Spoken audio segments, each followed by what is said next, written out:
ஆதியாகமம் 6ஆம் அதிகாரம் 8வது வசனம். நோவாவிற்கோ கர்த்தருடைய கண்களில் கிருபை கிடைத்தது. மனுஷனுடைய பாவத்தை கண்டு தேவன் மிகவும் துயரப்பட்டார். மனுக்குலம் முழுவதையும் அழிப்பதற்கு தேவன் தீர்மானித்தார். ஆனால் அப்படிப்பட்ட சூழல்ல நோவாவுக்கோ கர்த்தருடைய கண்களில் கிருபை கிடைத்தது. இது கிறிஸ்தவ வாழ்க்கைக்கு ஒரு நிழலாட்டமாக பழைய ஏற்பாட்டிலே சொல்லப்பட்டிருக்கிறது. கிறிஸ்தவ வாழ்க்கைக்கு ஒரு நிழலாட்டமாக பழைய ஏற்பாட்டின் காரியங்கள் நடந்திருக்கிறது. பூமியானது தேவனுக்கு முன்பாக சீர்கெட்டதாக இருந்தது. பூமியில் இருந்த அனைவரும் தங்கள் வழியை கெடுத்து கொண்டிருந்தார்கள் என்று ஆதியாகமம் 6ஆம் அதிகாரம் 11வது வசனம் சொல்லுகிறது. தேவனுடைய கோபம் எல்லார் மேலும் பற்றி எரிந்து கொண்டிருந்தது. இவைகளுக்கு மத்தியில் உத்தமமாய் நீதியாய் நடந்த ஒரு மனிதனுக்கு மட்டும் தேவனுடைய கண்களிலே கிருபை கிடைத்தது. அவன் தன் காலத்தில் வாழ்ந்த எல்லாரிலும் நீதிமானாய் இருந்தான். என் அன்பு தேவ பிள்ளைகளை, இன்றைக்கும் இந்த முழு உலகமும் பொல்லாங்கனுக்குள் கிடைக்கிறது என்று 1 யோவான் 5:19 சொல்லுகிறது. பாவம் எங்கும் பெருகி வருகிறது. நோவாவின் காலத்தை போல ஜனங்கள் தங்கள் வழிகளை அதிகமாய் கெடுத்து கொண்டிருக்கிறார்கள். ஆனால் கிறிஸ்துவுக்குள்ளான உங்களுக்கோ தேவனுடைய கண்களிலே கிருபை கிடைத்திருக்கிறது. நோவாவுக்கோ கர்த்தருடைய கண்களிலே கிருபை கிடைத்தது போல நீங்களும் தேவனுடைய அளவற்ற கிருபையை பெற்றிருக்கிறீர்கள். புதிய ஏற்பாட்டு விசுவாசிகள் அனைவருமே தேவனுடைய கிருபைக்காக கெஞ்சினதும் இல்லை, மன்றாடினதும் இல்லை, வேண்டினதும் இல்லை. அப்போஸ்தலர்கள் கிருபைக்காக ஜெபிக்கவே இல்லை. நீங்கள் வாசித்து பாருங்கள், 2 கொரிந்தியர் 12:9.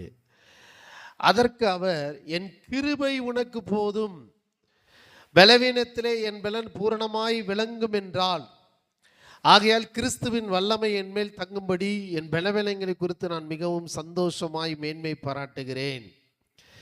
கவனிய, புது உடன்படிக்கையில் வந்த அப்போஸ்தலனாகிய பவுலுக்கு அவனுடைய பலவீன நேரத்திலே அவன் ஜெபித்த போது, அந்த பலவீனத்தை மாற்றும்படி அவன் ஜெபித்த போது கர்த்தர் சொல்லுகிறார், என் கிருபை உனக்கு போதும். உங்க பலவீனமான நேரங்களில, உங்க தோல்வியின் நேரங்களில, மன கசந்த நேரங்களில அவருடைய கிருபை உங்களை தாங்கி ஏந்தி சுமந்து தப்புவித்து உயர்த்துகிறதாய் இருக்கிறது. புது உடன்படிக்கையின் மாபெரும் ஆசீர்வாதங்களில் ஒன்று, உங்களுடைய தேவைகளை விட உங்களுக்கு அருளப்பட்ட கிருபை மிகவும் அதிகமாயிருக்கிறது.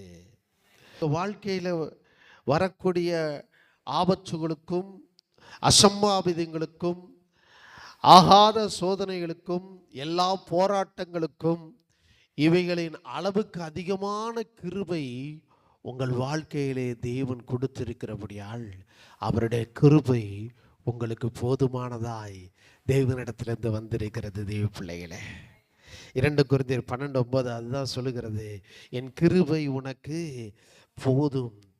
கிறிஸ்துவு பரிபூர்ண கிருபை உங்களுக்கு கொடுக்கப்பட்ட ஆயிற்று. யோவான் எழுதின சுவிசேஷம் 1 அதிகாரம் 14வது வசனம் சொல்லுகிறது, அந்த வார்த்தை மாம்சமாகி கிருபையினாலும் சத்தியத்தினாலும் நிறைந்தவராய் நமக்குள்ளே வாசம் பண்ணினார். கவனிச்சீங்களா? இன்னைக்கு பரிபூர்ண கிருபையை கொடுக்கும்படி அந்த கிருபையின் தேவன் இயேசு கிறிஸ்து உங்களுக்குள்ளே வாழ்ந்து கொண்டிருக்கிறாரா? உங்க வாழ்க்கையில கிருபை பெறுகிறது. உங்க பலவீன நேரத்தில் உங்க தாங்கும்படி கிருபை பெறுகிறது. சோதனையின் நேரத்திலே நீங்கள் தப்பித்துக் கொள்ளும்படியான கிருபை உங்களுக்கு பெறுகிறது. ஆபத்து நேரங்களிலே உங்களை காக்கும்படி தேவனுடைய கிருபை பெறுகிறது. காரணம், அந்த கிருபையின் தேவன் இயேசு கிறிஸ்து உங்களுக்குள்ளே கிருபையை பெருக செய்யும்படி உங்களுக்குள்ளே வாழ்கிறார் என்று யோவான் 1:14 சொல்லுகிறது. அவருடைய கிருபையினாலே பரிபூர்ணத்திலிருந்து பரிபூர்ணம் பெற்றோம். கிருபையின் மேல் கிருபை, ஆசீர்வாதத்தின் மேல் ஆசீர்வாதத்தை பெற்றிருக்கிறோம் என்று யோவான் சுவிசேஷம் 1 அதிகாரம் 16 சொல்லுகிறது. அவருடைய பரிபூரணத்தினாலே நாம் எல்லாரும் கிருபையின் மேல் கிருபை பெற்றிருக்கிறோம். இயேசு கிறிஸ்துனுடைய பரிபூரணம் என்ன தெரியுமா? அது கிருபையினாலே உங்களை நிரப்புவதுதான். இயேசு கிறிஸ்துனுடைய பரிபூர்ணம் உங்களுக்குள்ளே வாசமாக இருந்து உங்களுக்கு தேவையான நேரங்களிலே தேவையான கிருபையை அளவில்லாமல் கொடுக்கும்படி ஆண்டவராய் இயேசு கிறிஸ்து கிருபையும் சத்தியமும் நிறைந்தவராய் உங்களுக்குள்ளே வாசமாயிருக்கிறார்.